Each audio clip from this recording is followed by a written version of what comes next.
Assalamualaikum warahmatullahi wabarakatuh.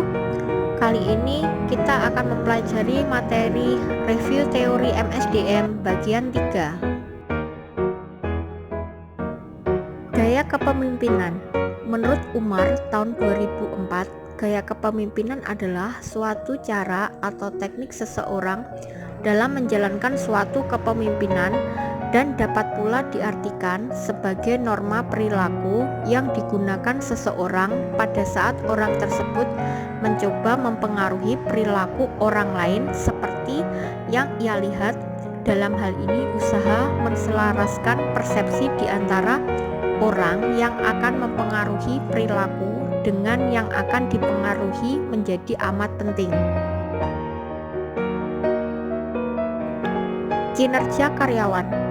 Menurut Mangkunegara 2002, kinerja atau prestasi kerja adalah hasil kerja secara kualitas dan kuantitas yang dicapai oleh seorang pegawai dalam melaksanakan tugasnya sesuai dengan tanggung jawab yang diberikan kepadanya.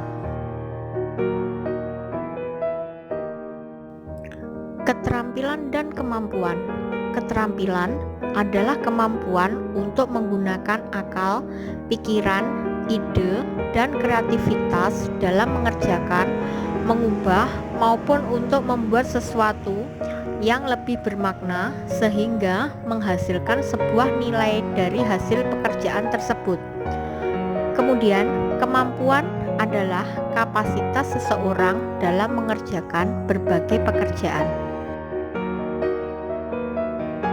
Pengalaman kerja adalah suatu kemampuan, pengetahuan, dan keterampilan seseorang yang diperoleh melalui rentang waktu atau masa kerja yang telah ditempuh untuk pekerjaan tertentu melalui tindakan, reaksi, kecekatan, dan berbagai percobaan yang telah dilakukan.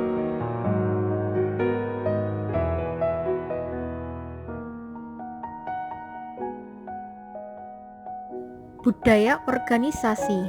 Menurut Susanto, budaya organisasi ialah nilai-nilai yang menjadi pedoman sumber daya manusia untuk menghadapi permasalahan eksternal dan usaha penyesuaian integrasi ke dalam perusahaan, sehingga masing-masing anggota organisasi harus memahami nilai-nilai yang ada dan sebagaimana mereka harus bertingkah laku atau berperilaku.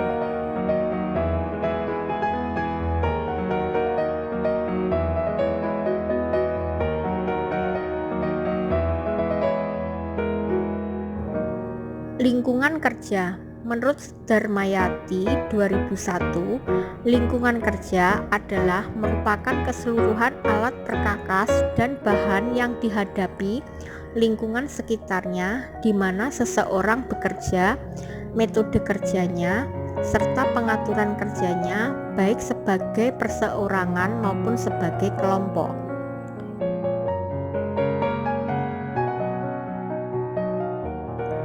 Semangat kerja. Menurut Hesley 2001 menyatakan bahwa semangat kerja adalah sikap kesediaan perasaan yang memungkinkan seorang karyawan untuk menghasilkan kerja yang lebih banyak dan lebih tanpa menambah keletihan yang menyebabkan karyawan dengan antusias ikut serta dalam kegiatan-kegiatan dan usaha-usaha kelompok sekerjanya dan membuat karyawan tidak mudah kena pengaruh dari luar, terutama orang-orang yang mendasarkan sasaran mereka itu atas tanggapan bahwa satu-satunya kepentingan pemimpin perusahaan itu terhadap dirinya untuk memperoleh keuntungan yang sebesar-besarnya darinya dan memberi sedikit mungkin.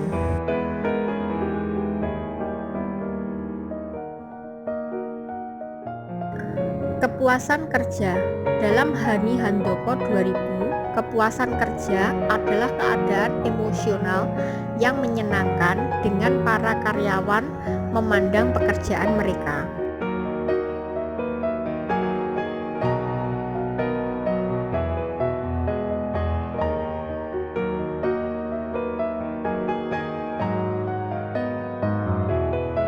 Kedisiplinan menurut Alex S. Nitisemito 1984 adalah suatu sikap, tingkah laku, dan perbuatan yang sesuai dengan peraturan dari perusahaan, baik tertulis maupun tidak tertulis.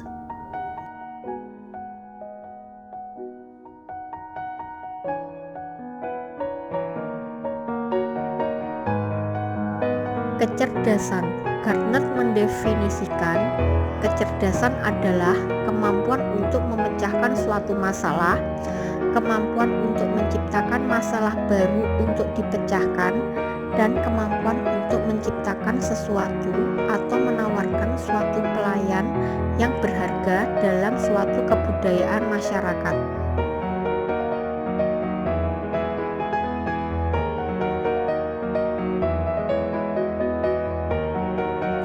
Kompetensi adalah suatu kemampuan atau kecakapan yang dimiliki oleh seseorang dalam melaksanakan suatu pekerjaan atau tugas di bidang tertentu sesuai dengan jabatan yang disandangnya.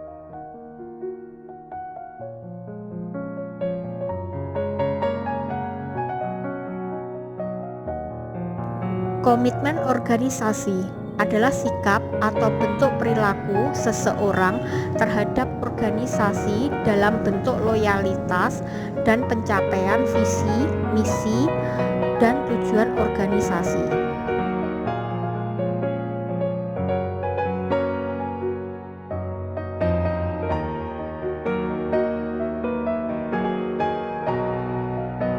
Konflik menurut Stephen P. Robin adalah sebuah proses yang dimulai ketika suatu pihak memiliki persepsi bahwa pihak lain telah mempengaruhi secara negatif sesuatu yang menjadi kepedulian atau kepentingan pihak pertama.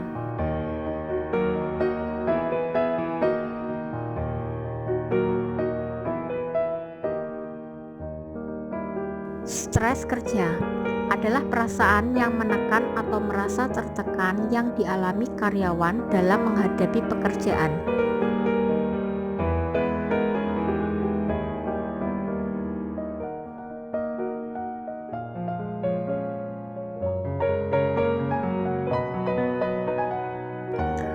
K3, keamanan, kesehatan, dan keselamatan kerja.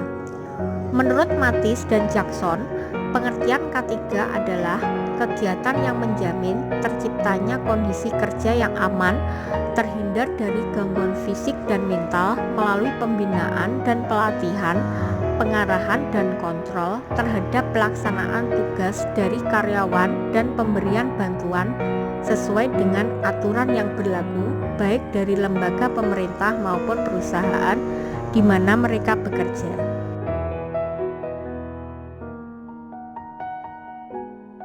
Demikian materi kali ini.